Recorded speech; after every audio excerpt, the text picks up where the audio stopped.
Tensions which continue to flare up in the Mediterranean as Turkey moves ahead with the military drill off the coast of Cyprus. The operation, billed as a gunnery exercise, began on Saturday and will go on until 11th of September. Turkey's standoff with Greece has attracted sharp criticism from the European Union. Now, EU's top diplomat has said that the bloc is preparing sanctions against Turkey.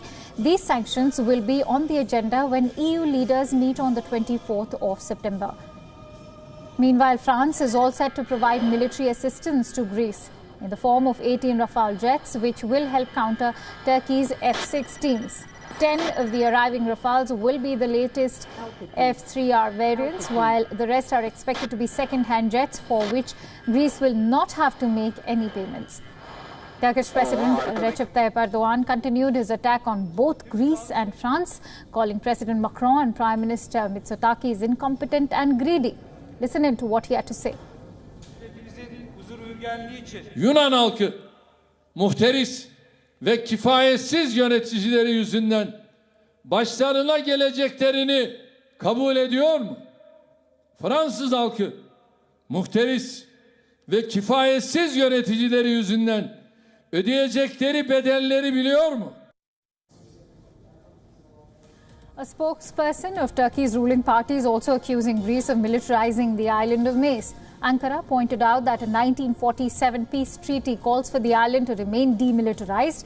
The Turkish spokesperson said it was stupid of Greece to point guns at Turkish shores. And so tensions have been escalating between Greece and Turkey over gas exploration rights in the Mediterranean. Greek armed forces were put on alert after Turkey sent a drilling ship to the disputed region. Following which Ankara warned Athens of retaliation, Greece also signed a deal with Egypt to form an exclusive economic zone in the Mediterranean. This was done to counter a similar agreement between Turkey and Libya.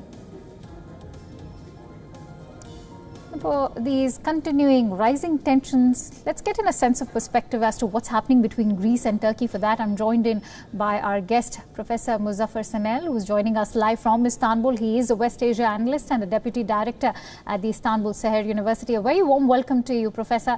Professor, let me begin by asking you, the dispute is fast becoming militarized. There's no doubt about it. How do you view them with regards to the 1947 peace treaty, which calls for demilitarization?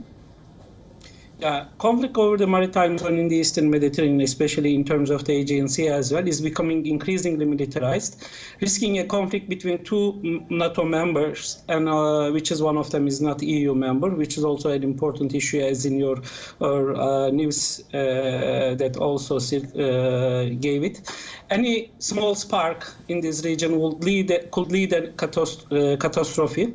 As of today, as you know, that the France, Greece, and Cyprus wants a tough line against Turkey, uncompromising and security-minded policies they are following, while the Germany, Spain, and Italy favoring more conciliatory approach, more compromising approach.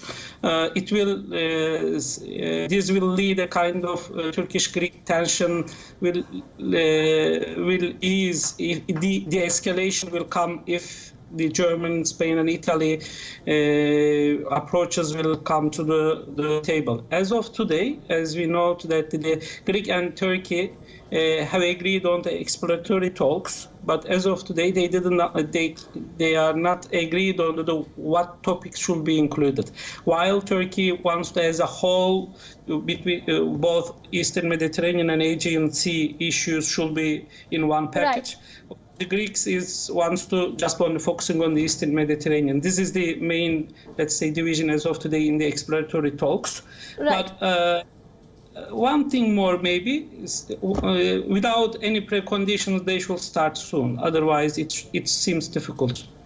All right. Without any preconditions is an important and a very valid clause that you've mentioned. Also, Professor, tensions in Eastern Mediterranean are nothing new. Why are the two countries locked in a dispute over drilling rights, and how crucial is Cyprus in the larger picture? I mean, in terms of there is no delimitation of the maritime zones in the Aegean and the Mediterranean. There is no agreement between two countries. That's why this is the main problem. Till now, none of the governments in the region, in both countries, have deliberately neglected, the governments deliberately neglected to the issue to sign an agreement to draw for the demarcation of the maritime zone. This is the main issue. Without having any deal, these tensions still will continue. We need deal here. Without deal, tensions inevitable. Tensions are inevitable. It's an issue more difficult to solve. Its political cost is too high. Right. But it is important to note that the real facts are something different than speculations and unilateral claims.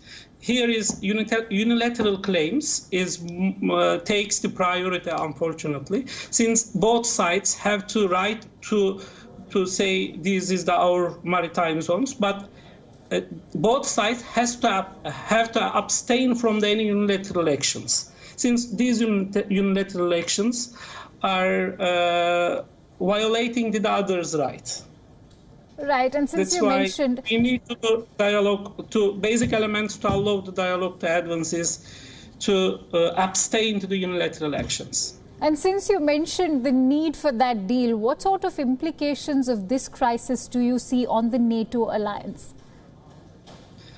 I mean, within the NATO allies, that as today, as NATO General Secretary has also implicated to that today, it should be solved under the international law, and also between two countries, and then if not, that they will reach to the International Court of Justice in the light of the international law of the seas agreements that Turkey, which is not the part of it due to the Aegean, the status of the Aegean. Turkey has a different opinion about the status of the Aegean. It wants to take a special case, which Greeks do not want to take. But Turkey and Greece has a good success story in terms of the post-Helsinki process. They had already started to talk without any preconditions to reach a deal in the region, but it failed. But still, it is continuing. The meetings of this wiser committee is still continuing.